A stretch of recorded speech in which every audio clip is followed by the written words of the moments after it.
من میخوایم شروع بحث من با تشکری از زنای افغانستان شروع کنیم. شما در 20 سال گذشته نقش تاریخ سازی از کشور انجام دادید.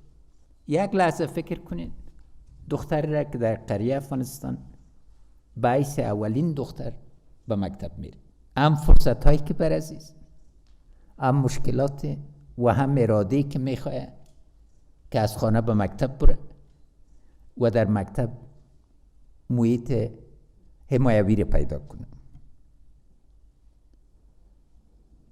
همچنین دختر جوانی که برای اولین بار از خانواده خود با پانتون میره و به لیله داخل میشه یا به خارج میره. خانمی که در اردو یا در پلیس داخل میشه.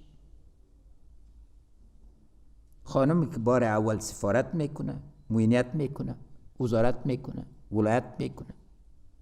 تمام از اینا نقاط است که جرأت، اراده و همت خواسته. به همت، جرأت و اراده تان سلام.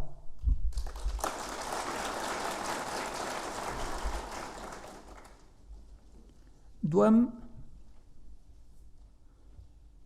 در افغانستان میرمنی نن په یو ملی بحث کې د ښځو پایز ګډون لري، نه د خور پایز، نه د مور پایز، نه د لور پایز.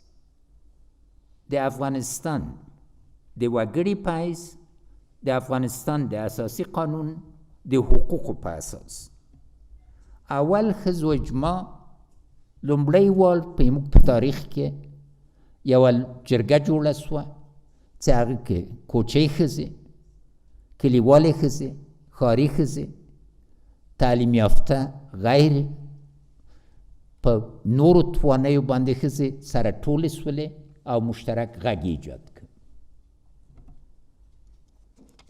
دریم، د سولې بهیر کې په دې 3 کالو کې د افغانستان میرمنو ډېره لویه ونډه اخیستې او دا بحث دوی یووالي ته راوست.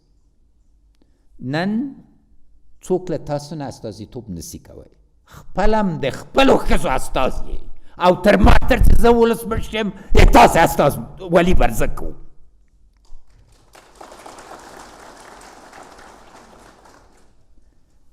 مهمترین خبره دا ده چې نن د افغانستان میرمنې د خپل د برخلیک مالکیت لري.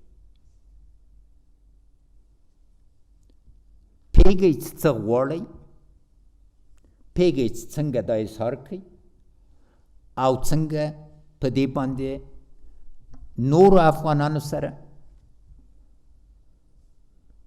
چې په مختلفو اجتماعي قشرو کې دي په واحد آواز وغږیږئ او له دې نظر نه زه واقعا منندوی او مخصوصا په دې ویاړم چې په تیرو 6 کالو کې تاسې له حاشیې نه نن فضل د خدای د ادارې متن ته او د افغانستان ټولنې په متن کې په اساسي بحث داخل سوي. نو د تاسې د ورځ لمانځل یوه تشریفاتي مسله نه ده، د لویو لاسته راوړنو لمانځل دي او په اقتصادي ګډون کې تاسې داخل سوي. د افغانستان ښځې همیشه د افغانستان د اقتصاد د تیر ملا و. له بد مرغه نه تاسې کار چا کار نه بوله.